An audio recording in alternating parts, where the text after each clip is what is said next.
Bismillahirrahmanirrahim. Assalamualaikum warahmatullahi wabarakatuh.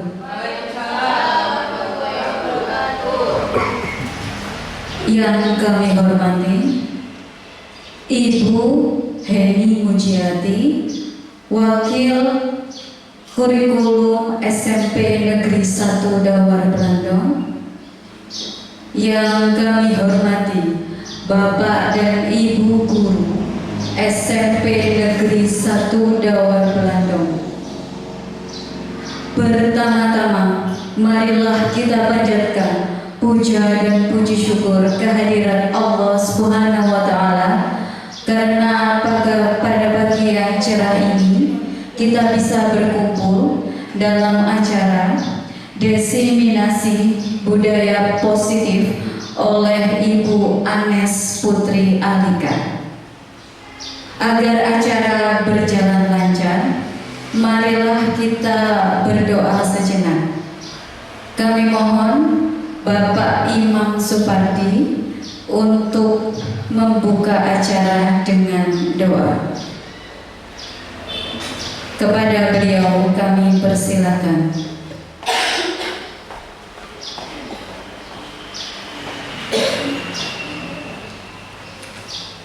Sebelum kita mengikuti diseminasi budaya positif, mari kita berdoa semoga antara awal hingga akhir bisa berjalan dengan lancar sesuai dengan harapan kita semua. Al-Fatihah.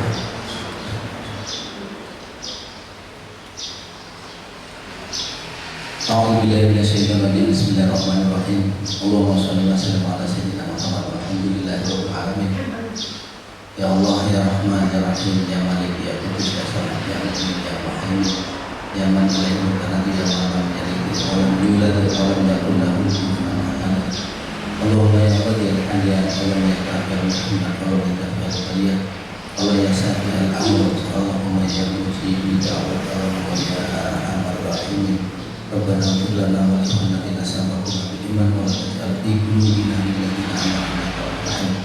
Rabbana atina fid dunya hasanah wa fil akhirati hasanah wa qina adzabannar. Wassallallahu ala sayyidina Muhammad walhamdulillahi rabbil alamin.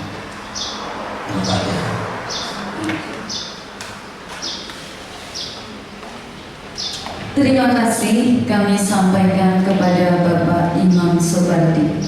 Selanjutnya acara yang kedua yaitu sambutan perwakilan kepala sekolah oleh Ibu Heni Mujiati. Kepada beliau kami persilakan.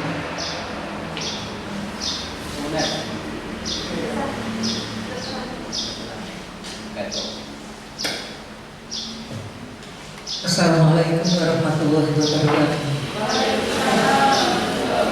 Yang saya hormati ibu-ibu guru, bapak-ibu guru CPP Angkatan 10 Kabupaten Mojokerto SMP Negeri 1 Dawar Blandong. Yang saya hormati bapak-ibu guru hebat SMP Negeri 1 Dawar Blandong. Pertama kali marilah kita panjatkan puji syukur kehadirat Allah Subhanahu wa Ta'ala, yang mana pada hari ini kita diberi kesempatan, kesehatan, sehingga kita bisa melaksanakan kegiatan ini. Mudah-mudahan sampai akhir nanti berjalan dengan lancar, yaitu kegiatan diseminasi budaya positif yang pagi ini akan dilaksanakan oleh CGB Ibu Anes Putri Alika.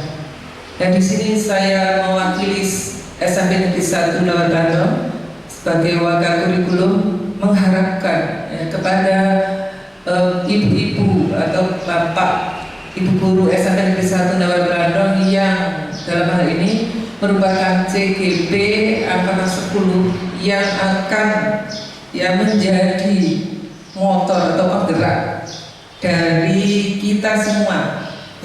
Di sini mungkin ibu-ibu, bapak ibu guru yang hebat mungkin bertanya apa sih diseminasi itu. Saya sendiri tadi baru istilahnya melihat googling kegiatan itu adalah kegiatan yang ditujukan kepada kelompok atau individu agar memperoleh informasi sehingga timbul kesadaran, menerima dan akhirnya memanfaatkan informasi tersebut. Jadi ibu-ibu guru yang hebat nanti di sini, tujuan kita mengikuti kegiatan hari ini gitu ya, menerima informasi dari CGB kita. Tujuannya untuk akhirnya timbul kesadaran, ya, memanfaatkan informasi tersebut agar kita bisa melaksanakan di sekolah kita. Ibu Anes sebagai CGB SMP 1 Darul Landong, di sini tujuan pemerintah mengadakan istilahnya guru penggerak, yaitu tujuannya adalah meningkatkan kompetensi guru. Yang kedua, memajukan pendidikan di Indonesia. Di sini saya sebagai wakil ya, sekolah atas nama pribadi juga berharap, sangat berharap ya, dengan tujuan pemerintah yang sangat mulia ya, meningkatkan kompetensi guru. Saya yakin Bapak Ibu guru semua sudah berkompeten ya, tetapi ini meningkatkan ya. Tujuannya apa? Memajukan pendidikan di Indonesia, khususnya di SMP kita tercinta ini. Ya. Yang kedua, kehadiran guru penggerak ya, diharapkan menjadi pemimpin pendidikan di masa depan yang mampu menelurkan embrio generasi unggul Indonesia. Nah, itu harapan kita. Ya, jadi Bapak Ibu guru yang dalam hal ini belum menjadi saya berharap semuanya guru di SMP 1 nanti bisa menjadi guru penggerak. Tepuk tangan untuk guru-guru hebat kita.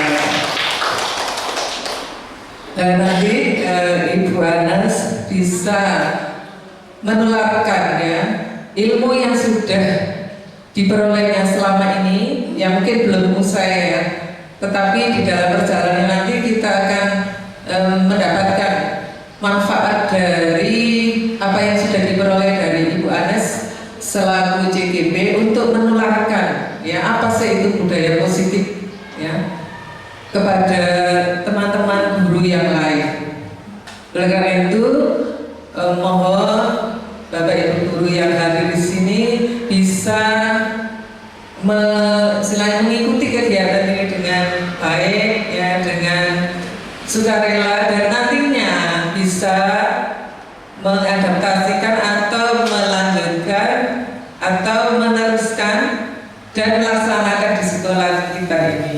Saya kira itu yang bisa saya sampaikan. Mudah-mudahan nanti Ibu Anes bisa melanjutkan atau melaksanakan kegiatan ini dengan baik dan bisa kegiatan CGB-nya berjalan dengan lancar sampai akhir nanti. Itu harapan kita. Demikian, ada salah kata, mungkin ada kata yang tidak berkenan, saya mohon maaf. Saya akhiri. Wassalamualaikum warahmatullahi wabarakatuh.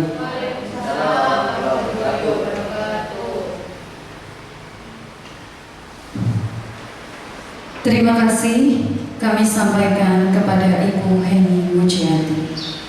Selanjutnya acara inti, yaitu pemaparan diseminasi oleh Ibu Anes Putri Alika. Sebelumnya, saya izinkan saya sebagai pembawa acara menutup acara pembukaan ini. Wabillahi taufiq wal hidayah. Wassalamualaikum warahmatullahi wabarakatuh. Buah apel berwarna merah. Sambil minum kopi susu yang hangat. Semangat pagi luar biasa. Sambut diseminasi dengan semangat. Terima kasih.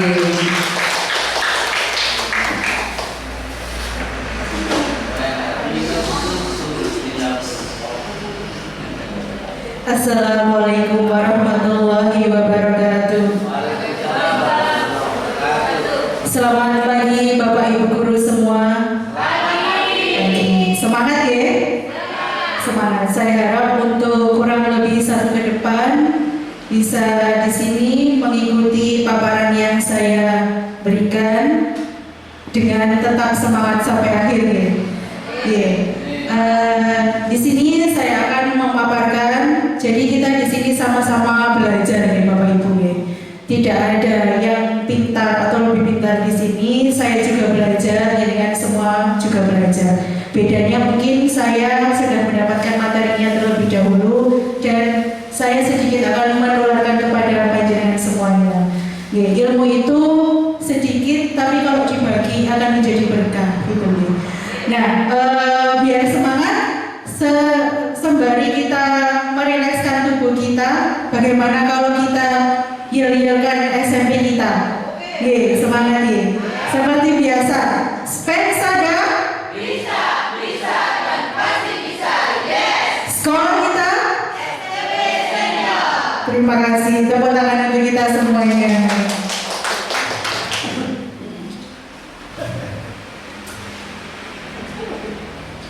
Mengawali kegiatan belajar kita pada hari ini ada kesepakatan belajar yang nantinya mungkin akan kita sepakati bersama. Bisa Bapak Ibu baca di slide D. Untuk yang pertama, berdoa sebelum dan selesai kegiatan yang tadi sudah kita lakukan secara bersama-sama. Kemudian yang kedua, peserta aktif dalam kegiatan. Yang ketiga, menghormati pembicara dan peserta lain. Yang keempat, mengacungkan tangan terlebih dahulu jika akan berpendapat. Yang terakhir, peserta tidak meninggalkan ruangan sebelum kegiatan selesai kecuali ada keperluan. Bagaimana Bapak Ibu Guru? Apa mungkin ada yang ditambahkan? Sepakat dengan kesepakatan ini? Ya, silakan Bu Billy.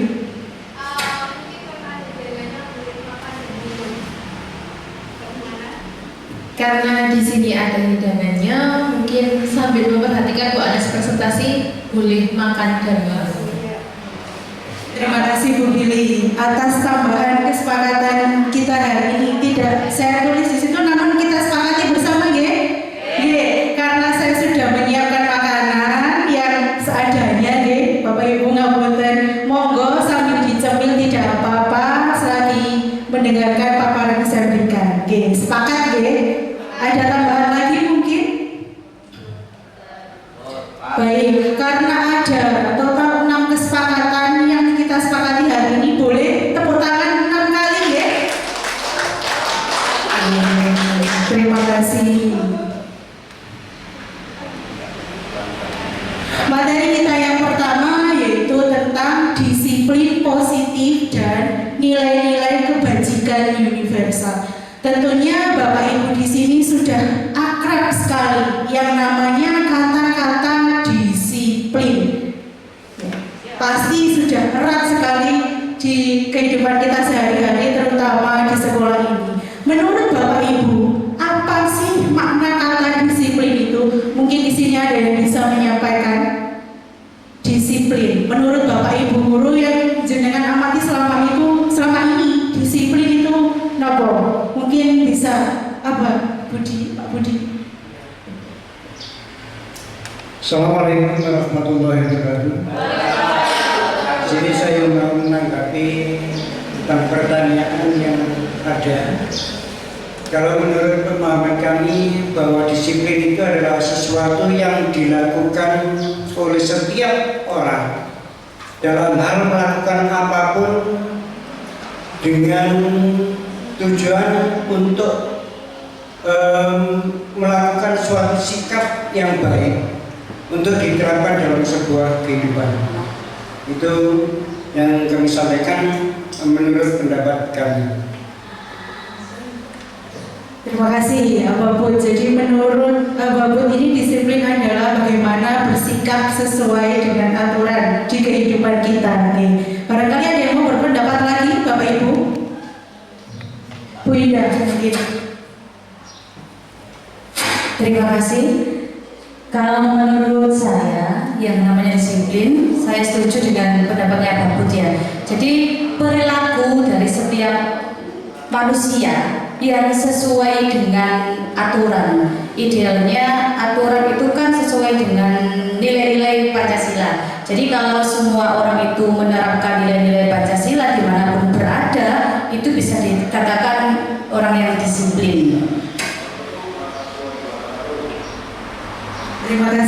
Indah atas pendapatnya tentang disiplin. Bu Indah ini guru PPKN ya, mengkaitkan disiplin dengan aturan dan nilai-nilai Pancasila. Bapak Ibu, bicara tentang disiplin, pasti yang ada di kepala kita, yang ada di otak kita, itu aturan. Aturan yang harus ditaati, hukuman dan sebagainya. Nah, itu dahulu. Namun di sini ada Dayan Gosen menyatakan bahwasanya makna kata disiplin itu sebenarnya Bapak Ibu adalah belajar. Apa yang harus dipelajari? Yang dipelajari di sini adalah bagaimana kita mengontrol diri sesuai dengan apa yang kita yakini. Seperti kata Bu Indah tadi, sesuai dengan nilai-nilai Pancasila. Jadi apa yang kita yakini dalam diri kita itu akan melahirkan sifat yang namanya disiplin. Jadi kalau kita meyakini harus bekerja datang tepat waktu itu adalah suatu kewajiban bagi saya, on time, maka itu akan timbul dalam diri kita, yaitu disiplin waktu. Begitu ya Bapak Ibu. Atau dengan kata lain di sini, disiplin diri juga mempelajari bagaimana cara kita mengontrol diri, bagaimana menguasai diri dan memilih tindakan yang mengacu pada nilai-nilai yang kita hargai. Apa yang nilai-nilai yang ada dalam diri kita, itulah yang akan tercermin dalam perbuatan kita yang kita sebut dengan disiplin. Entah itu disiplin waktu, disiplin memasuki kelas, mengajar, kerja, dan lain sebagainya. Nah, disiplin itu juga erat kaitannya dengan nilai-nilai kebajikan, karena nilai-nilai yang kita yakini itu akan menimbulkan sifat disiplin di diri kita. Nah, ini saya ambil dari sumbernya profil belajar Pancasila. Ada beriman, bertakwa kepada Tuhan Yang Maha Esa, berakhlak mulia, mandiri, bernalar kritis, berkebinaan global, bergotong royong dan kreatif. Ini adalah nilai-nilai kebajikan yang kita inginkan sebagai pendidik itu muncul pada diri siswa. Namun mungkin untuk melatihkan semua nilai-nilai kebajikan ini susah, maka kita harus sesuaikan dengan keadaan di kelas, di sekolah. Mana nilai-nilai yang urgent untuk kita latihkan pada siswa kita. Nah, kemudian setelah ada nilai-nilai kebajikan universal, maka kita juga akan mengetahui apa sikap kita. Jadi sebagai guru, kita juga harus melatihkan sikap-sikap yang nantinya akan yang kita inginkan timbul pada diri murid. Sikap apa saja? Ini sumbernya dari IBO Primary. Di antaranya di situ ada toleransi, empati, rasa hormat, keingintahuan, integritas, kreativitas, mandiri, kerjasama, menghargai, percaya diri, antusias, komitmen. Nilai-nilai sikap-sikap ini sangat banyak sekali, namun kita bisa sesuaikan mana yang akan urgent kita latihkan kepada peserta didik kita. Nah, Bapak Ibu guru, mari kita bermain sedikit ya tentang kepalan tangan. Jadi Bu Hani mungkin sama Bu Sabili ya. Bu Hani nanti yang mengepalkan tangan. Coba Bapak Ibu guru baca dari slide itu. Anda dan teman Anda akan melakukan kegiatan cobalah buka. Anda adalah A, tugas Anda adalah mengepalkan satu tangan Anda. Bisa Bu Hani. Jadi Bu Hani mengepalkan tangannya. Coba Anda bayangkan bahwa Anda menyimpan sesuatu yang sangat berharga di dalam kepala Anda. Bayangkan Bu Hani itu menyimpan sesuatu yang sangat berharga di tangan ini. Kemudian yang satunya lagi, tugas B, rekan Bu Billy, saya mewakili, adalah mencoba dengan segala cara untuk membuka kepala tangan Bu Hani. Boleh dengan merayu, mengintip Monggo mungkin. Ayo Bu Hani, silahkan kepalkan tangannya Bu Hani. Bu Billy, sebentar saya kasih ini biar kedengaran. Berdiri mungkin biar kelihatan. Ke depan ya. Agak ke sini mungkin. Bu Billy yang merayu ini.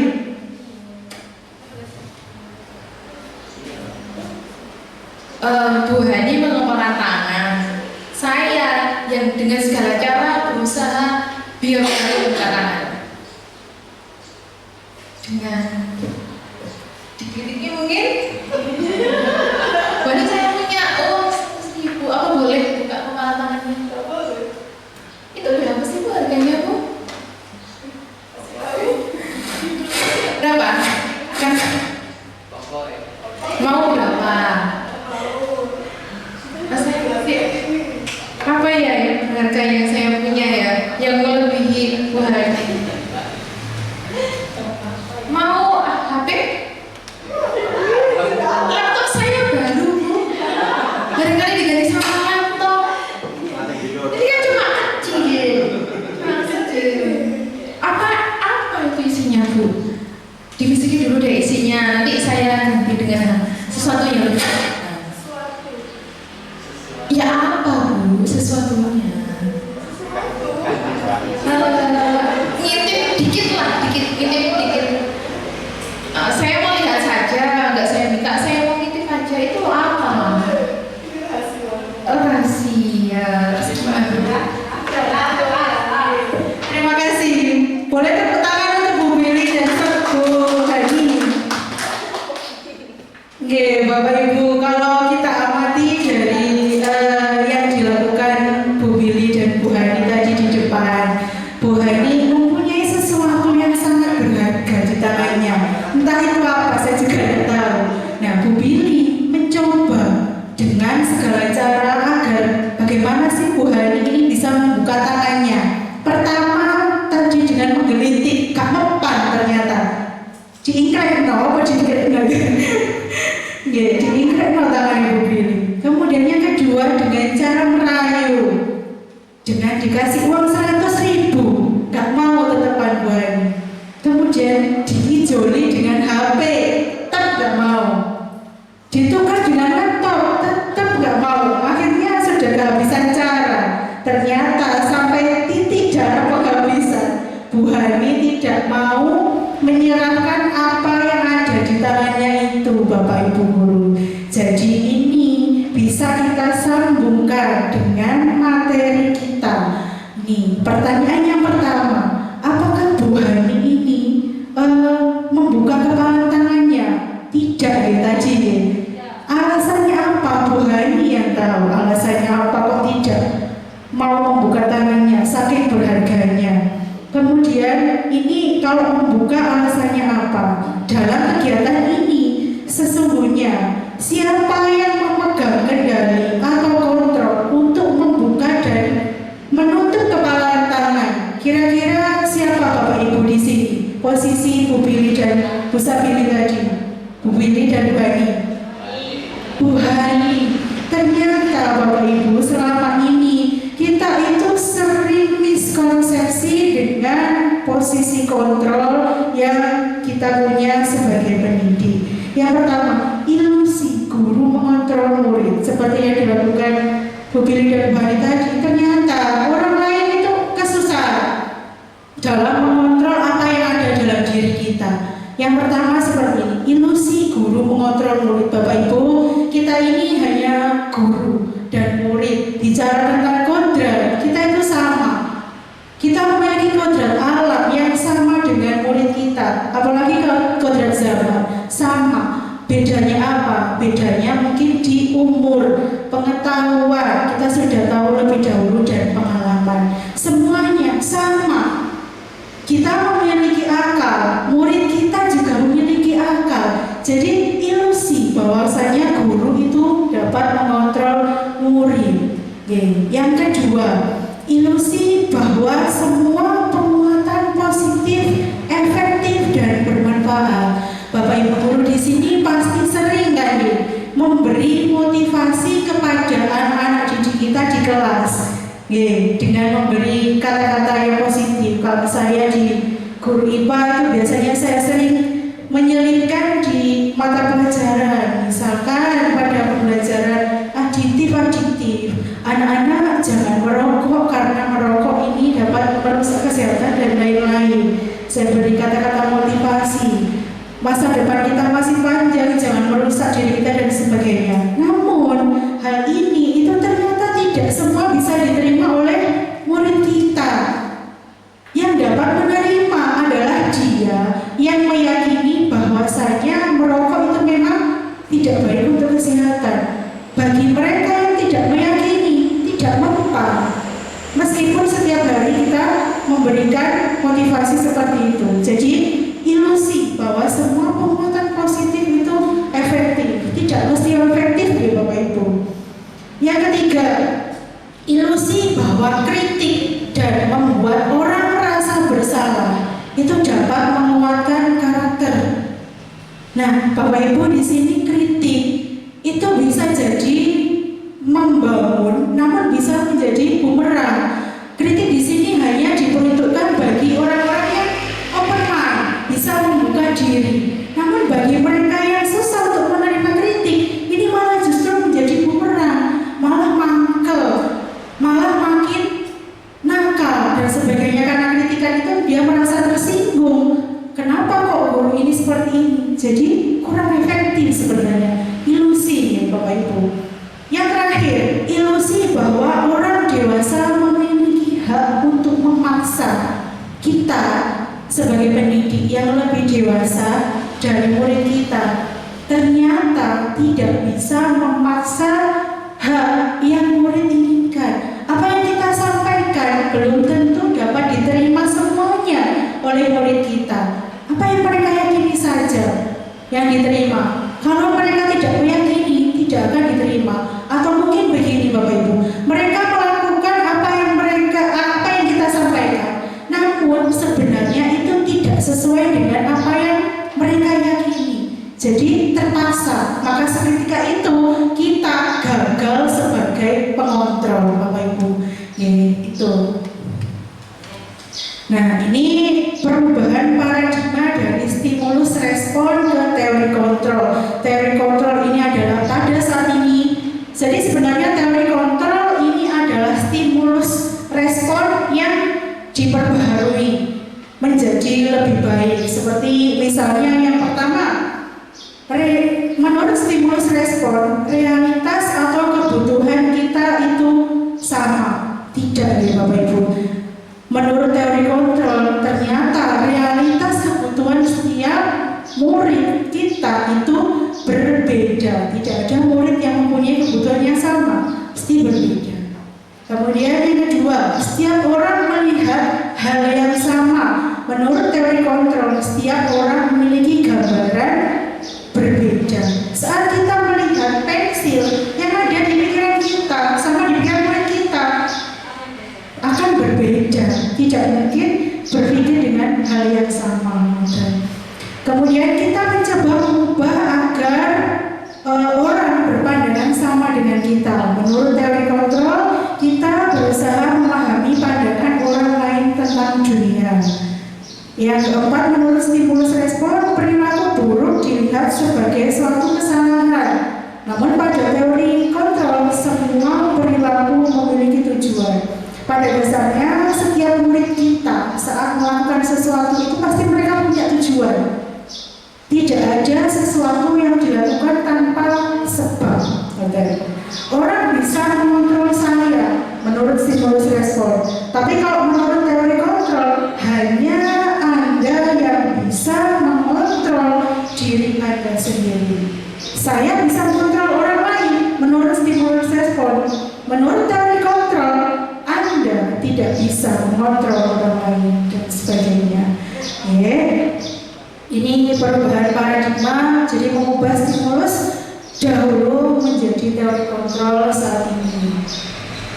Nah, materi kedua ini tentang teori motivasi, hukuman, dan penghargaan, juga restitusi. Bapak Ibu, di sini pernahkah Bapak Ibu melakukan sesuatu hanya untuk mendapatkan senyuman dari orang lain, atau bisa untuk mendapatkan hadiah, atau untuk mendapatkan uang. Pernah Bapak Ibu dulu? Contohnya pada saat apa ini Bapak Ibu?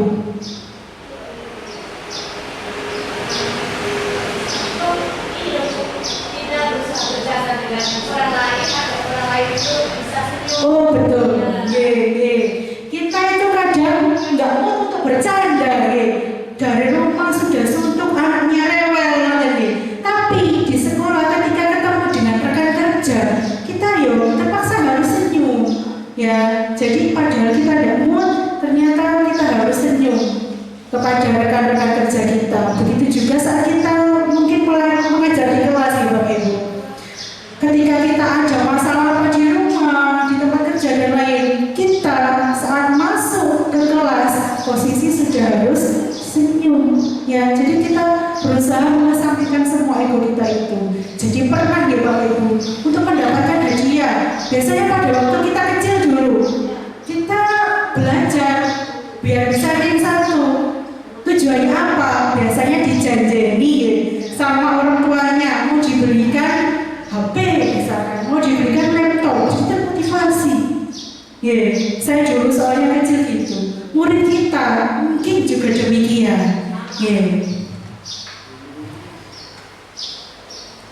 Nah, ini ada motivasi perilaku manusia. Ada 3 itu Bapak Ibu. Yang pertama ini adalah menghindari hukuman atau ketidaknyamanan. Jadi ini tingkat rendah dalam motivasi seseorang.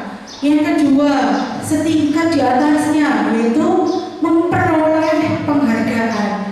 Jadi melakukan sesuatu itu karena ingin dihargai, ingin mendapatkan penghargaan, ingin mendapatkan piagam dan lain-lain. Yang ketiga, nah ini level tertinggi dari motivasi perilaku manusia. Apa itu Bapak Ibu? Yaitu menjadi pribadi yang diinginkan. Kalau kita klasifikasikan, maka 2 ini termasuk motivasi eksternal.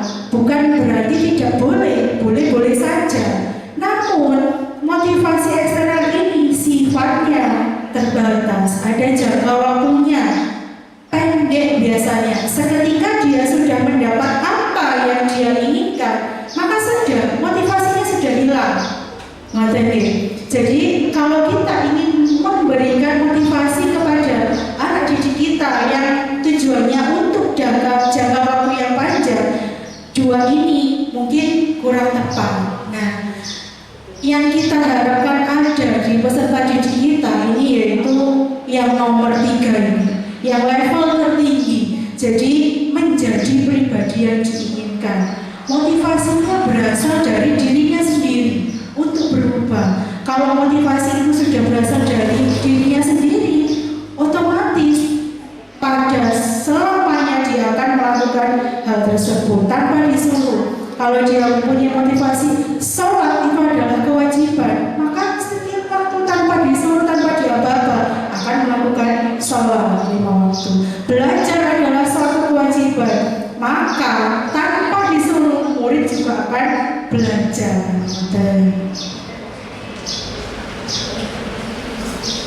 Nah, ini bagaimana cara kita membedakan hukuman dan konsekuensi. Bapak Ibu guru, di sini ada sebuah kasus nih. Kalau coba saya bacakan, Iva di sini kurang menguasai pelajaran matematika, sehingga pada saat pelajaran berlangsung dia lebih banyak berdiam diri atau menggambar di buku pelajarannya. Pada saat guru matematikanya Pak Seno menanyakan pertanyaan Iva menjadi buku. Jadi Iva buku dan tak sengaja menjatuhkan tasnya dari kursi. Secara tiba-tiba menjadi gagap pada saat berupaya menjawab pertanyaan dari Pak Seno. Kemudian seluruh kelas pun tertawa gaduh melihat perilaku Iva yang berbicara tergagap dan terkejut tersebut.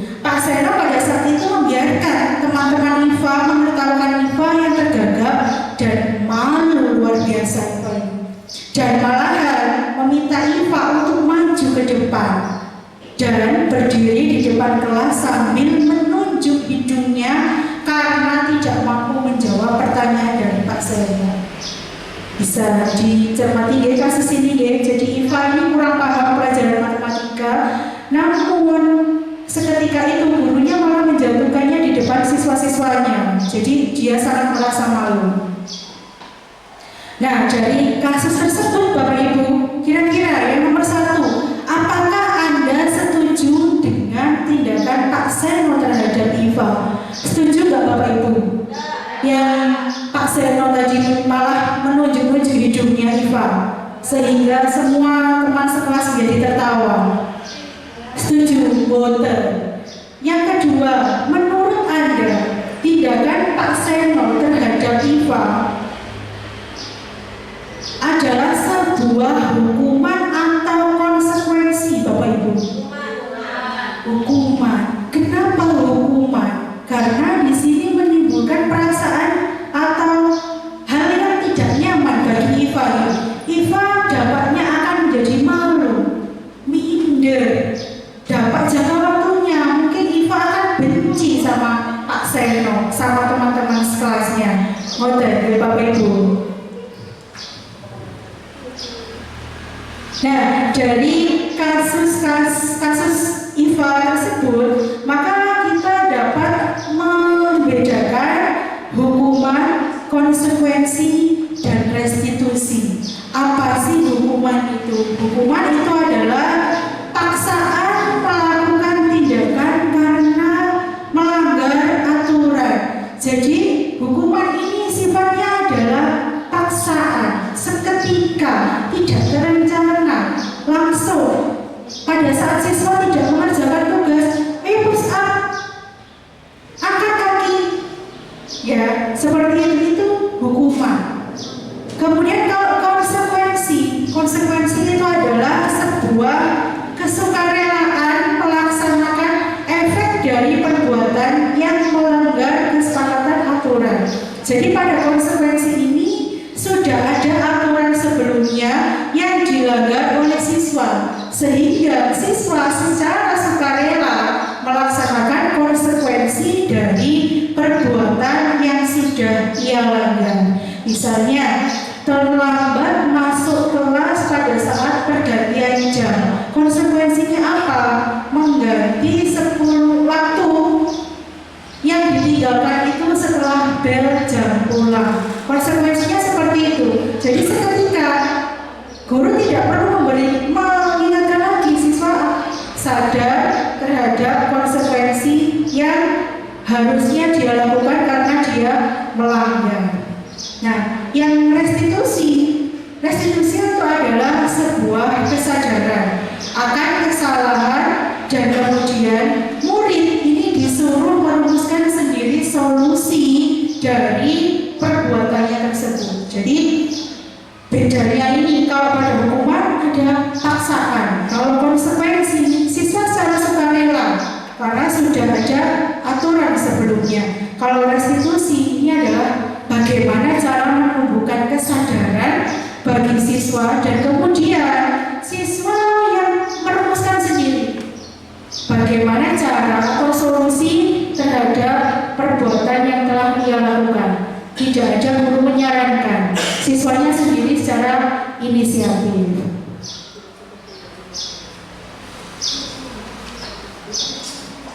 Bapak Ibu, ini ada sedikit refleksi ya, hukuman atau konsekuensi ini Bapak Ibu menurut jenengan. Mencatat 100 kali di dalam buku kalimat saya tidak akan terlambat lagi karena terlambat ke sekolah. Hukuman atau konsekuensi Bapak Ibu?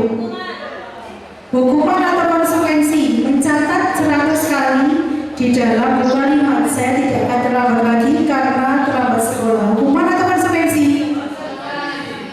Konsekuensi. Mari kita lihat konsekuensi ya.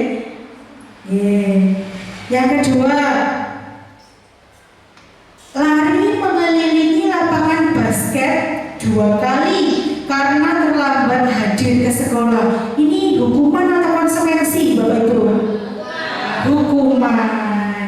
paham semuanya ini ya. Hukuman yang ketiga, membersihkan coretan yang dibuatnya di meja tulis. Habis coret-coret dibersihkan oleh siswa. Hukuman apa konsekuensi? Konsekuensi. Jadi konsekuensinya apa setelah membuat coretan? Ya dibersihkan. Ini konsekuensi.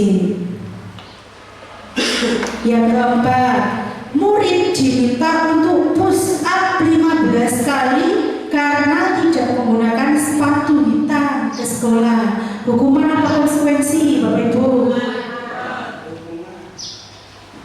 Hukuman, betul. Nah, yang terakhir di sini menggantikan kertas tugas teman yang telah dicoret-coret. Apa? Konsekuensi. Tak paham, alhamdulillah. Nah, ini ada yang terakhir.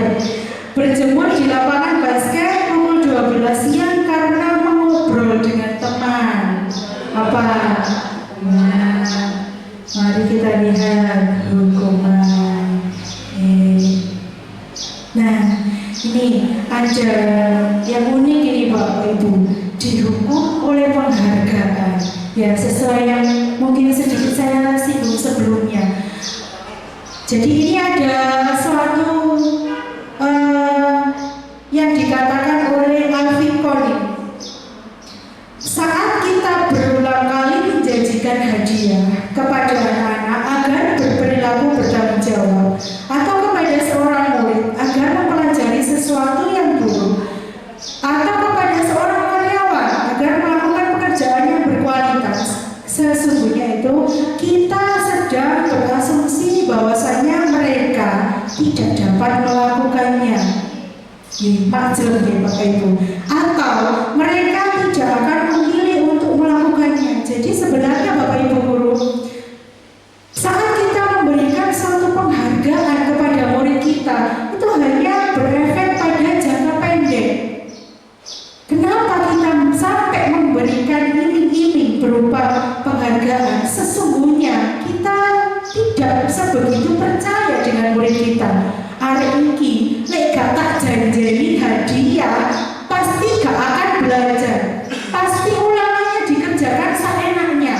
Tapi kalau tak janjeni, kok tak kayak hadiah, pasti ini hari-hari ini sinau. Nah gitu gitu. Jadi sesungguhnya kita itu tidak percaya bahwasanya murid kita itu bisa. Jadi dihukum oleh penghargaan. Sesungguhnya saat kita memberikan penghargaan kepada siswa itu tidak jauh beda kalau kita memberikan hukuman kepada siswa. Jadi mungkin lebih baik tidak dilakukan. Nah, kenapa? Karena efek pemberian penghargaan itu pengaruhnya jangka pendek, hanya jangka pendek, tidak berlangsung lama. Seketika siswa sudah mendapatkan apa yang diinginkan, ya sudah. Kemudian penghargaan itu sesungguhnya tidak efektif. Jadi kalau sudah mendapatkan penghargaan, sudah berhenti di situ. Penghargaan juga dapat merusak hubungan. Kenapa? Karena saat kita berikan hadiah kepada seorang murid, si A misalnya, kita tidak tahu bahwasanya efek dari kita memberikan penghargaan tersebut ternyata si B, si C, si yang lain itu menyimpan rasa benci terhadap siswa yang mendapatkan penghargaan itu. Jadi merusak hubungan. Kemudian menurunkan kualitas secara tidak langsung, akan menurunkan kualitas murid. Kalau sudah mendapatkan penghargaan, gak belajar lagi. Mematikan kreativitas. Jadi secara tidak langsung kita mematikan kreativitas siswa. Siswa hanya bekerja belajar sesuai apa yang kita hadiahkan. Selebihnya jika tidak ada, ya tidak. Itu akan menimbulkan ketergantungan bagi murid kita. Kalau kita tidak memberikan reward atau penghargaan, otomatis mereka juga tidak akan berusaha. Nah, penghargaan bersifat menghukum. Nah, Bapak Ibu, mungkin saya dari tadi kok ngoceh ya, ini ada ice breaking sebentar. Bapak Ibu mungkin bisa berdiri. Nah, ini ada petunjuknya peserta berpasangan. Monggo, berpasangan. Nah, ada yang menjadi ganjil, ada yang menjadi genap. Mau disepakati siapa yang ganjil, siapa yang genap. Berpasangan dua-dua, silakan berhadapan dua-dua Bapak Ibu. Berhadapan dua-dua. Bersalaman, silakan bersalaman. Silakan disepakati mana siapa yang menjadi ganjil, siapa yang menjadi genap. Nah, nanti di sini saat saya misalkan ganjil, berarti ini si ganjil harus menangkap tangan si genap. Nah, apa yang haruskan si genap? Mengelak, jangan sampai tertangkap. Oke, bisa dipahami ya Bapak Ibu? Oke, ini percobaan. Sampai disepakati siapa ganjil genap? Sudah. Coba yang ganjil angkat tangan Bapak Ibu. Yang ganjil. Yang genap. Ye, ingat ye. Weh, sekarang ganjil.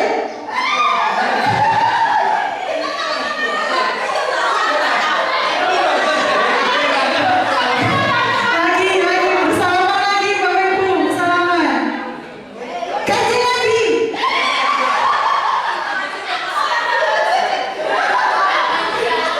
Gantian. Salaman lagi Bapak Ibu. Genap. Oke.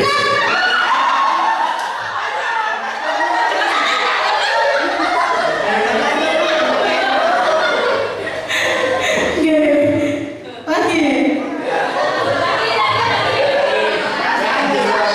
Ganjil.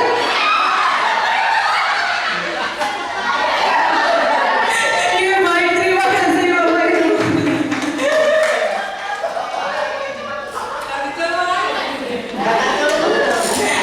Baik, terima kasih, tepuk tangan untuk kita semuanya.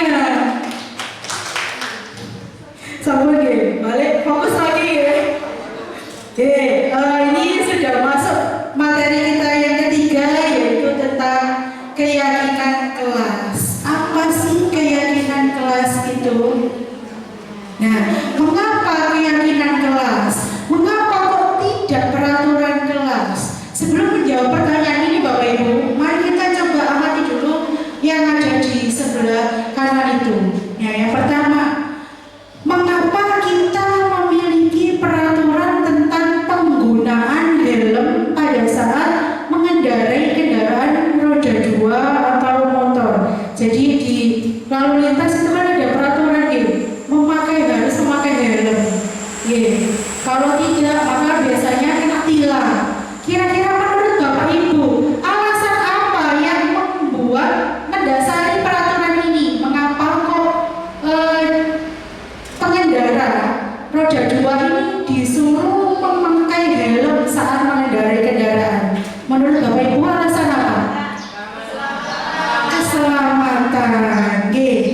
Betul. Jadi agar ketika mungkin nauzubillah ada hal-hal yang tidak diinginkan terjadi, maka organ vital kita yaitu kepala akan tetap terlindungi. Yang kedua, mengapa kita mencuci tangan sebelum makan? Alasan apa yang mendasari ini? Supaya tidak kena kuman, supaya tidak kotor, kesehatan, Bapak Ibu. Betul. Jadi ya peraturan itu pasti ada dasarnya, ada yang diyakini. Nah, jadi keyakinan kelas atau sekolah itu adalah nilai-nilai keselamatan atau kesehatan, nilai yang kita sebut sebagai keyakinan. Apa yang kita tetapkan tadi Bapak Ibu, bahwasanya peraturan memakai helm itu ternyata adalah demi untuk keselamatan. Kita yakin betul itu. Yakin kalau helm itu untuk keselamatan.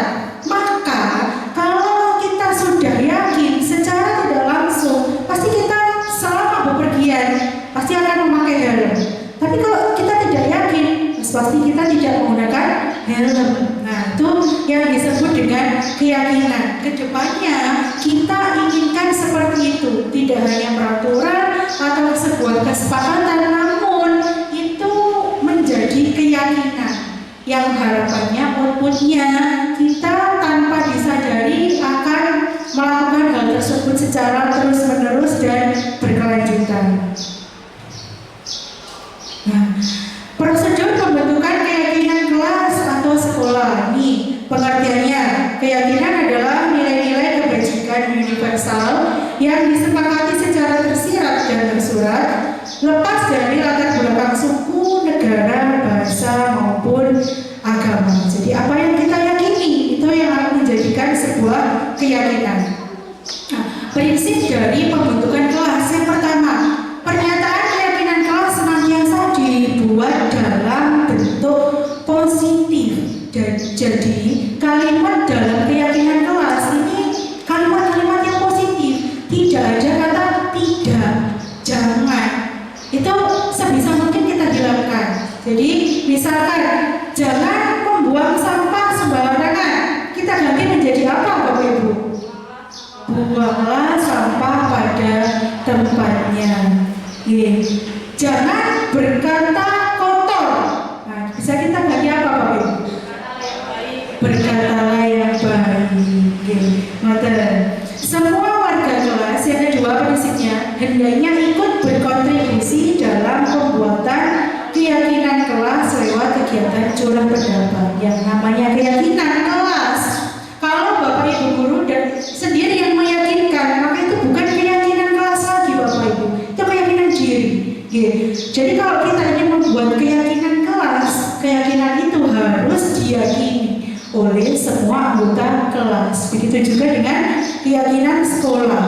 Kalau kita ingin merumuskan beberapa keyakinan sekolah, harus melibatkan semua warga sekolah. Jika hanya kepala sekolah atau Bapak Ibu guru yang membuat, maka itu bukan keyakinan sekolah Bapak Ibu. Nah, ini ada refleksi dari materi 3 tentang keyakinan kelas. Coba Bapak Ibu guru di sini tentukan jenis kalimat di bawah ini apakah masuk ke peraturan atau keyakinan kelas. Yang pertama, dilarang buang sampah sembarangan. Apa Bapak Ibu? Kebersihan adalah sebagian dari iman. Keyakinan. Mengucapkan salam sapa saat bertemu guru. Keyakinan. Jangan diam saja saat bertemu guru. Peraturan. Nah, ini ada sedikit aksi nyata yang saya lakukan dalam membuat peraturan di kelas, keyakinan di kelas Bapak Ibu.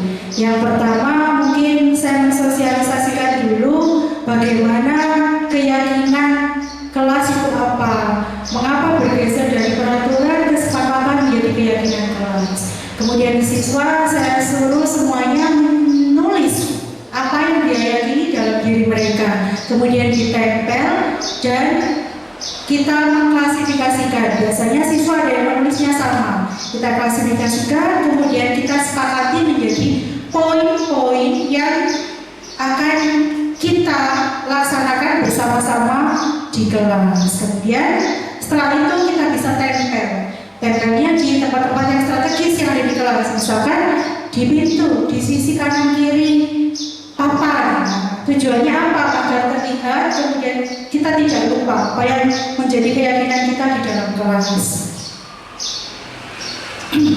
Nah, masuk ke materi 4, Bapak Ibu. Di sini ada 5 kebutuhan dasar manusia. Nah, Bapak Ibu guru di sini tentunya terutama mungkin wali kelas dan guru BK yang sering dilibatkan dalam permasalahan anak-anak di Bapak Ibu. Ternyata dalam menyikapi sebuah permasalahan anak didik kita tidak bisa menghakimi mereka. Kita mesti melihat dari banyak sisi. Mungkin salah satunya dari kebutuhan dasar siswa tersebut. Nah, di sini ada 5 kebutuhan dasar manusia. Yang pertama, di sini penguasaan. Ada kala siswa kita itu yang mungkin terlihat nakal di kelas, suka jahil sama temannya, suka ngelidokno buku koncone, kemudian mengambil barang milik temannya, tapi itu dia sengaja. Nah, seperti ini itu bukan tanpa alasan Bapak Ibu. Mungkin alasannya adalah yang pertama ini penguasaan. Dia ingin terlihat berkuasa, dia ingin disegani, dia ingin semua teman-temannya ini takut sama dia. Mungkin alasannya seperti itu. Nah, kita sebagai Bapak Ibu guru harus melihat alasan apa, kebutuhan apa yang sebenarnya diinginkan siswa agar kita bisa penuhi tujuannya, kemudian siswa tidak melakukan hal itu kembali. Kemudian ada kasih sayang dan rasa terima kasih. Di sini mungkin saya sebagai wali kelas, saya banyak menjumpai murid-murid saya Bapak Ibu yang mohon maaf dari latar belakang keluarga yang tidak lengkap. Ada yang dari Bapak Ibunya bercerai, broken home. Akhirnya apa? Akhirnya siswa ini dia mencari perhatiannya di sekolah, melampiaskan rasa kebutuhannya yang kurang di rumah, di sekolah. Di sekolah biasanya apa? Suka menjahili temannya, garai ya koncone, gak koncone toh, gurune ya digarai, semua aja. Nah, kenapa? Ya mungkin ini mereka kurang terpenuhi kebutuhan kasih sayang dan rasa ingin diterimanya. Yang ketiga, kesenangan. Nah, siswa ingin mendapatkan kesenangan yang mungkin dia tidak didapatkan di rumah atau di tempat lain. Kebebasan, siswa ingin bebas. Mungkin di rumah siswa ini terlalu dikekang, orang tuanya protektif. Nah, jadi di sekolah dia melampiaskan itu, bertindak semaunya sendiri. Nah, kemudian yang kelima ini bertahan hidup. Jadi bagaimana siswa ini ketika berbuat sesuatu itu alasannya adalah dia hanya ingin bertahan hidup. Misalkan dia mengambil uang temannya, alasannya apa? Karena mungkin siswa ini tidak diberi uang saku Bapak Ibu. Nah, sebagai guru kita harus melihat dulu latar belakang siswa seperti apa. Itu mungkin yang menjadi alasan siswa kenapa melakukan tindakan tersebut.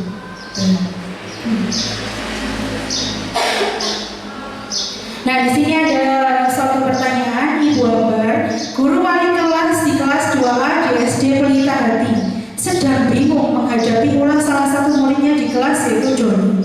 Beberapa anak di kelas 2A telah datang padanya dan mengeluhkan Doni yang sering kali meminta bekal makanan siang mereka dengan paksa. Jika Anda menghadapi situasi seperti Ibu Ambar, apa yang Anda lakukan?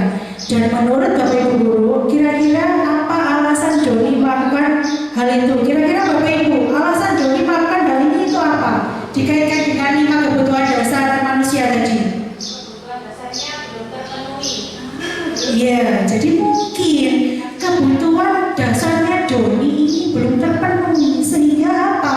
Sehingga dia seringkali minta bekal.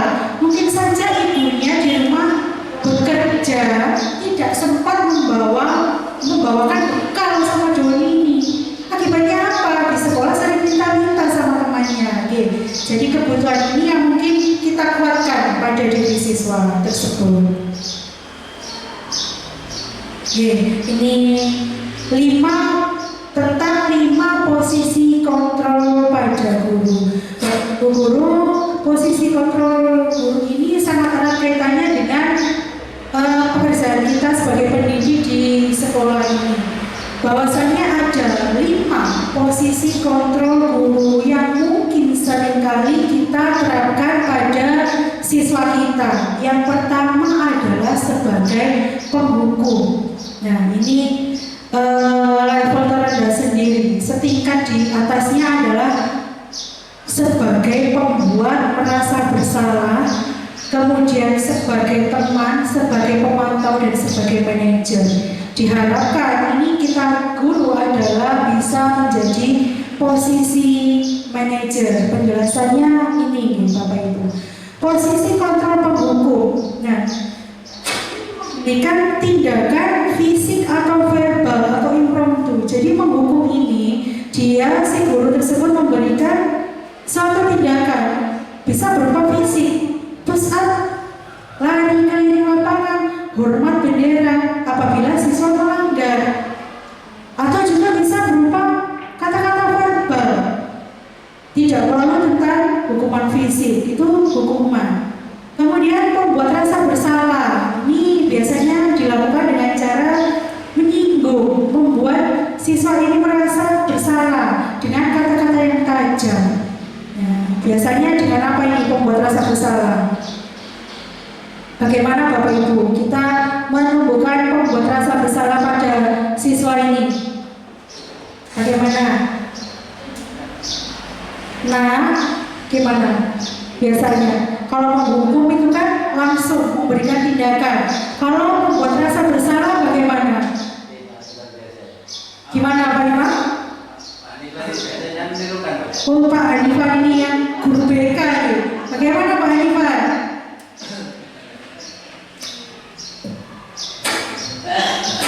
Oke, terima kasih.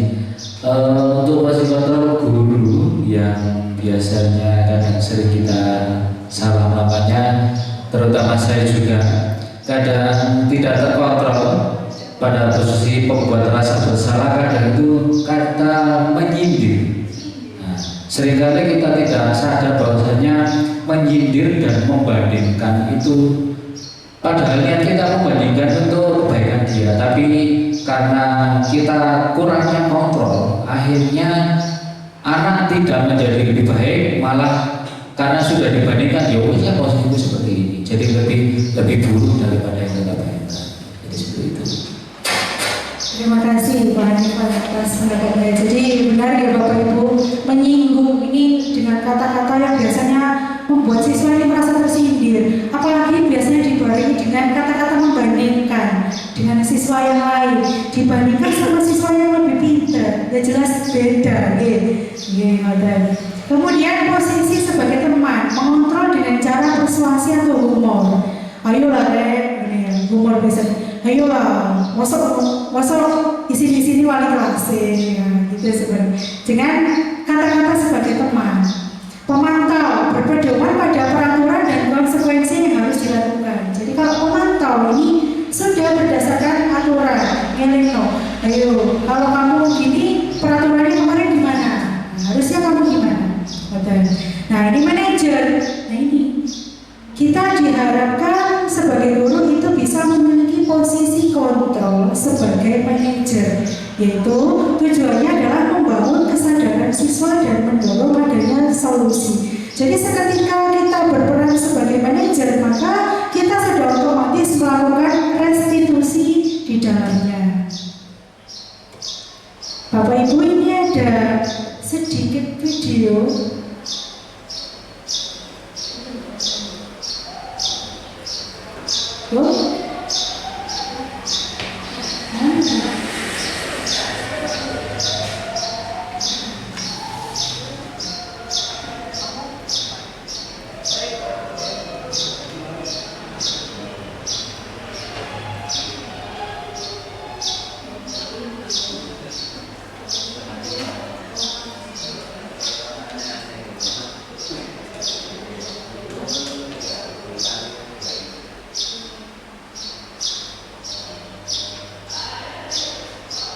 Dengar ya?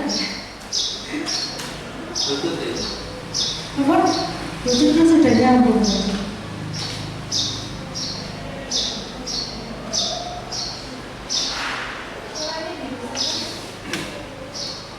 Saya nyambung. Apa? Tadi sudah pakai Bluetooth.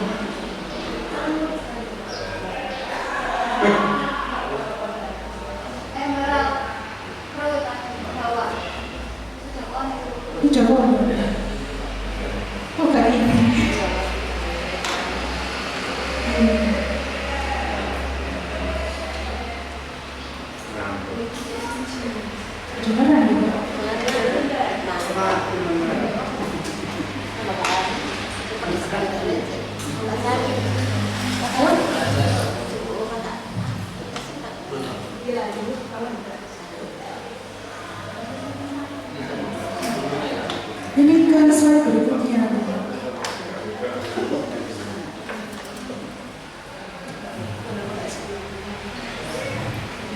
Gak usah, gak apa-apa Pak.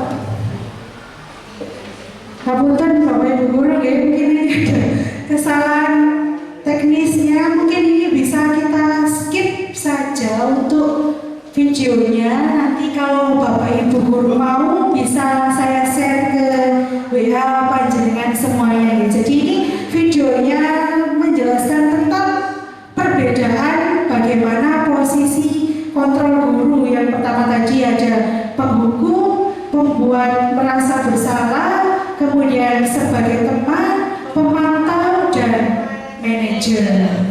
Ini tadi sebenarnya itu.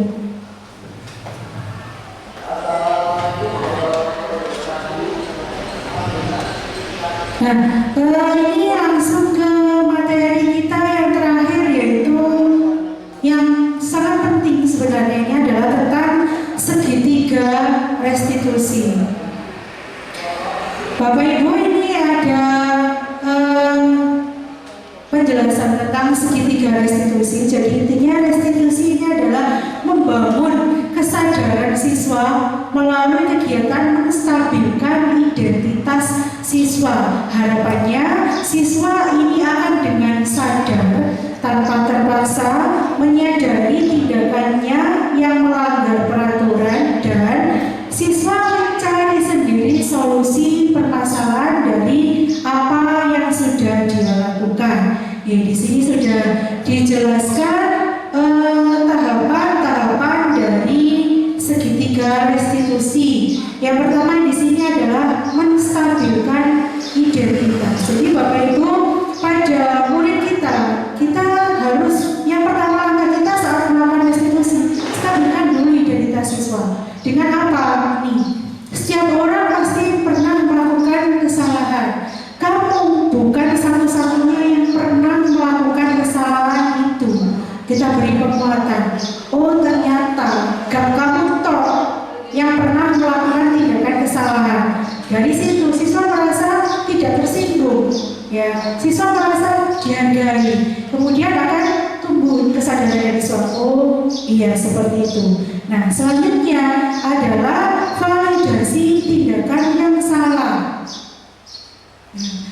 Kita sebagai guru menanyakan, kamu tentu punya alasan mengapa melakukan itu. Jadi di sini kita tanya perbuatan siswa yang melanggar itu. Kita tanya apa alasan dia melakukan hal itu. Nah, kemudian kita bertanya lagi, adakah cara yang lebih efektif dalam mendapatkan apa yang kamu butuhkan? Cara lain selain cara yang salah tersebut kira-kira apa? Kita yang bertanya kepada siswa. Jadi siswa sendiri yang menjawab, bukan kita yang menentukan harusnya begini loh, bukan. Tapi siswa yang mikir sendiri, ya. Yang terakhir adalah menanyakan keyakinan.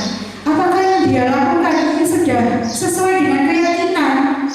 Keyakinan yang ada dalam dirinya, keyakinan sekolah kita sudah sesuai apa belum? Pasti di sini siswa menyadari tidak sesuai. Nah, kalau tidak sesuai, kamu ini pengennya seperti apa? Apa yang harus kamu lakukan untuk mengatasi permasalahan yang sudah kamu buat? Di sini guru menggiring bagaimana siswa itu membuat solusi atas permasalahan yang dia lakukan. Nah, ini nggak keluar videonya lagi. Nah, ini ada kasus tindakan restitusi yang sudah saya lakukan Bapak Ibu, karena di sini tidak keluar suaranya. Saya jelaskan saja di sini. Saya memberi restitusi kepada Rina yang pada saat itu menyuntek pada jam pelajaran ulangan harian pelajaran matematika. Nah, kalau yang kasus kedua ini saya memberikan restitusi terhadap siswa yang bermain bola voli di kelas pada saat jam istirahat, sehingga dia merusakkan figura yang ada di dalam kelas. Bapak Ibu guru mungkin sebagai acuan bisa di ATM Bapak Ibu, ditiru, dimodifikasi sesuai dengan Bapak Ibu. Mungkin videonya nanti bisa saya kirim lewat WA pribadi Bapak Ibu. Alhamdulillah, delegasi kita hari ini sudah selesai karena ini adalah kegiatan belajar, berbagi praktik baik Bapak Ibu. Mungkin ada pertanyaan yang disampaikan kepada saya terkait materi yang disampaikan, atau mungkin tanggapan, boleh. Bisa Bapak Ibu, mungkin siapa yang mewakili? Bu Sabili.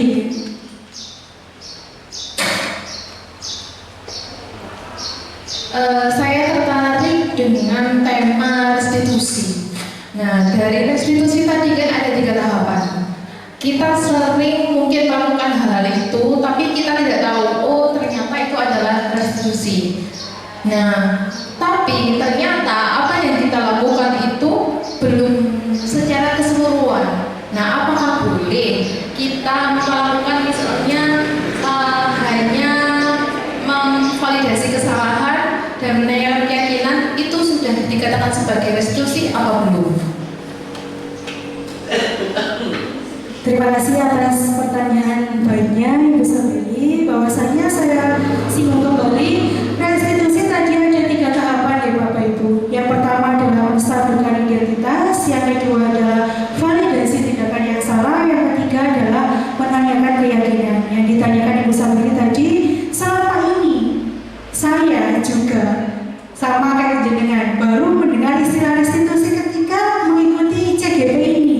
Jadi dapat kita hubungkan dengan kehidupan kita sehari-hari. Oh ternyata saya juga pernah secara tidak langsung melakukan restitusi ini.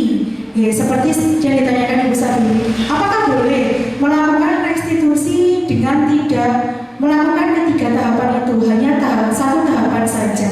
Nah Bapak Ibu, diharapkan ketika kita memberikan restitusi itu sempurna, maksimal apabila kita melewati ketiga tahapan tersebut. Apakah satu tidak boleh? Boleh. Namun restitusi kita yang kita lakukan menjadi belum sempurna. Bisa menjadi sempurna apabila kita melakukan semua ketiga tahapan itu. Kenapa? Karena efek nanti yang diterima siswa juga akan maksimal sesuai dengan tujuan dari restitusi, yaitu menyadarkan diri siswa dengan memberi kestabilan terhadap siswa, menstabilkan identitas siswa tersebut. Begitu Bu Sabili, bisa diterima. Adakah tanggapan lain dari Bapak Ibu guru? Pas, sudah. Terima kasih Bapak Ibu guru, saya sampaikan sudah hadir membersamai saya di sini dalam kegiatan CGP, yaitu diseminasi pemaparan berbagi praktik baik tentang budaya positif. Harapan saya semoga apa yang saya paparkan hari ini bisa bermanfaat dan bisa diaplikasikan dalam kegiatan belajar dan mengajar kita. Bapak Ibu, karena tadi sudah ditutup oleh Bu Mifta, langsung saja mungkin untuk mengakhiri proses kita hari ini, mari bersama-sama kita ucapkan Alhamdulillahirabbil alamin. Dan dari saya, wabillahi taufiq wal hidayah. Wassalamualaikum warahmatullahi wabarakatuh.